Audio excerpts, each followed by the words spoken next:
अस्सलाम वालेकुम everyone, my name is Hamid Hussain और आप देख रहे हैं commerce online. Combined proportion one of the most important question section C में ये क्वेश्चंस आते हैं नॉर्मली, और अब हम इनको देखेंगे, समझेंगे कि किस तरीके से सॉल्व करेंगे। सवाल में अगर आप गौर देखें, बोल रहे हैं 30 men can build 15 rooms of equal size in 18 days। तो जो पहली इन्फॉर्मेशन है हम इसको लिखते हैं, हम कहते हैं कि भाई पहली चीज जो हमें दी है वो मैंने 30 men। अच्छा, 30 men कैन बिल्ड रूम्स, आपने लिखा रूम्स, कितने रूम्स हैं 15। अच्छा, कितने साइज हैं, इक्वल साइज इन 18 days, तो आपको डेज बता दिया 18। फिर बोल रहे हैं हाउ लॉन्ग विल 20 men, आपको men बता दिए 20 है, हाउ लॉन्ग इसका मतलब ये डेज नहीं बताए, दे कंप्लीट 10 रूम्स। अच्छा, अब जरा गौर कीजिएगा, हमें क्या नहीं मालूम, हमें दिन नहीं मालूम। जो चीज़ नहीं मालूम होगी आप याद रखना हमेशा एरो ऐसे ऊपर की तरफ लगाएंगे उसकी तरफ। अब हम डेज को कंपेयर करेंगे रूम और मैन से। अब मुझे एक बात बताएं, अगर दिन बढ़ेंगे तो रूम्स ज़्यादा बनेंगे या कम बनेंगे? यानी अगर आपने ज़्यादा कमरे बनाने तो दिन ज़्यादा चाहिए होंगे या कम चाहिए होंगे? डेफिनेटली ज़्यादा चाहिए होंगे, तो इसके साथ भी आप एरो ऊपर लगा देंगे। अच्छा, अब आपने ज़्यादा कम दिन आपको ज़्यादा चाहिए अगर, तो आदमी कम चाहिए होंगे या ज़्यादा चाहिए होंगे? मिसाल के तौर पर अगर आप एक काम को करने के लिए 10 आदमी लगा रहे हैं, तो वो, और उसी काम को करने के लिए अगर आप 20 आदमी लगा रहे हैं, तो कौन सा काम जल्दी होगा? वेरी गुड, जिसमें आप 20 आदमी लगा रहे हैं। यानी अगर आप आदमी ज़्यादा लगाएंगे तो दिन कम लगेंगे। अब यहाँ पर हम डेज की तरफ ऊपर की तरफ एरो है, इसका मतलब ये कि ज़्यादा दिन लग रहे हैं। ठीक है, अब ये दिन ज़्यादा लग रहे हैं, यहाँ देखिए ये एरो ऊपर की तरफ है, दिन ज़्यादा लग रहे हैं, इसका मतलब आदमी क्या होंगे?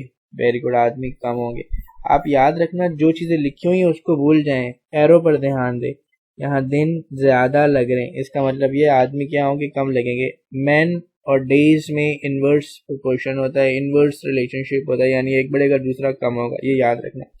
अच्छा, लिखेंगे कैसे? लिखेंगे हमेशा अननोन क्वांटिटी से। आपने कहा x रेशो 18, मैं फिर बताता चलूँ, लिखेंगे हमेशा अननोन क्वांटिटी से और लिखना हमेशा स्टार्ट करेंगे टेल से। टेल आपके पास ये हिस्सा है और यहाँ पर क्या है? x है, आपने लिखा x रेशो 18। अब प्रोपोर्शन का साइन लगाएंगे, यानी ये 4 डॉट लगा दिए मैंने।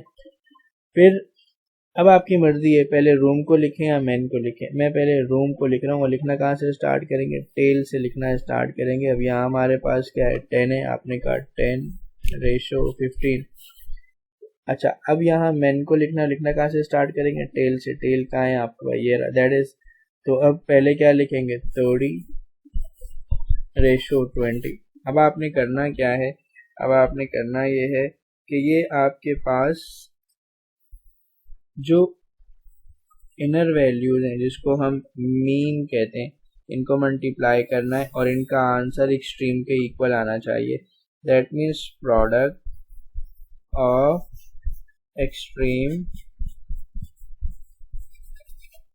बराबर होना चाहिए किसके?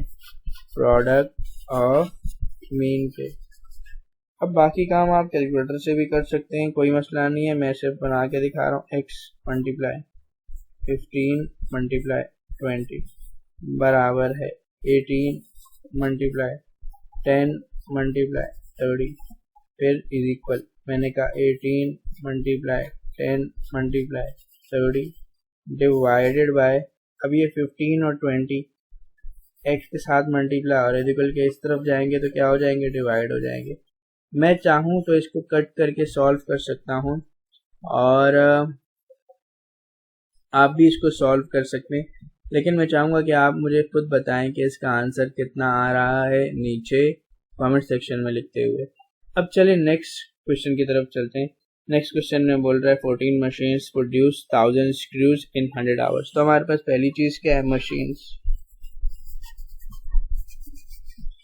कितनी है? 440 है। कितने स्क्रू प्रोड्यूस कर रहे हैं? 1000। आवर्स कितने? 100।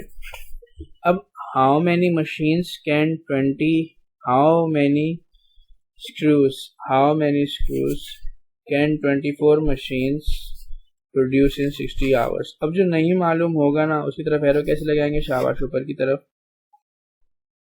अब स्क्रू अगर बढ़ रहे यानी स्क्रू ज्यादा चाहिए तो मशीन ज्यादा चाहिए होंगी या कम चाहिए होंगी, वेरी गुड, ज्यादा चाहिए होंगी, एरो ऊपर की तरफ लगा दिया। अब बताएं अगर स्क्रू ज्यादा चाहिए तो आवर्स ज्यादा चाहिए होंगे या कम चाहिए होंगे, ज्यादा चाहिए होंगे, क्योंकि ज्यादा चीजें आपको मैन्युफैक्चर करनी है उसके लिए आवर्स ज्यादा चाहिए। याद रखना जो अननोन क्वांटिटी होती है आपके पास उससे आप दूसरी क्वांटिटीज को कंपेयर कर रहे होते हैं। अब लिखना कैसे स्टार्ट करेंगे, पहले अननोन क्वांटिटी लिखेंगे, दैट इज एक्स रेशो 1000, आपने प्रोपोर्शन का साइन लगाया और अब आवर्स में 60 है। देखो हम यहाँ से लिखना स्टार्ट, चाहे आप ये लिख लो चाहे लिखना टेल से शुरू करेंगे। मैं पहले लिखता हूँ आवर्स, तो मैंने कहा 60 रेशो 100 और फिर दूसरी तरफ है मेरे पास 24 रेशो 40। अब क्या करूँगा, इस x को मल्टीप्लाई कर दूंगा 100 और 40 से और ये जो 1000 है ये मल्टीप्लाई हो जाएंगे 60 और 24 से। आपने वैसे ही लिखना है प्रोडक्ट ऑफ एक्सट्रीम बराबर है प्रोडक्ट ऑफ मीन के। फिर उसके बाद ऐसे लिखेंगे आप x multiply by 100 multiply by 40 और यहाँ कर देंगे 1000 मल्टीप्लाई बाय 60 मल्टीप्लाई बाय 24। अब देखो 1000 multiply by 60 multiply by 24 divided by 100 multiply by 40। अब आपने इसको सॉल्व करना है और इसका आंसर भी बताना है कि कमेंट सेक्शन में मुझे कि इसका आंसर क्या आ रहा है। कंबाइंड प्रोपोर्शन की अगर आप ये दो क्वेश्चन की अच्छी से प्रैक्टिस कर लें और जो बेसिक चीज़ जो मैंने आपको बताई कि जो अननोन क्वांटिटी है उसके साथ एरो ऊपर की तरफ लगेगा और उसके साथ कंपेयर करना सीखने चीज़ों को, तो आई एम डेफिनेटली 100% श्योर कि आप कंबाइंड प्रोपोर्शन का कोई भी क्वेश्चन कर सकते हैं। तो प्रैक्टिस कीजिएगा और चैनल को सब्सक्राइब करना ना भूलिएगा, अपने फ्रेंड्स के साथ भी इसको शेयर कीजिएगा। टिल देन अल्लाह हाफिज़।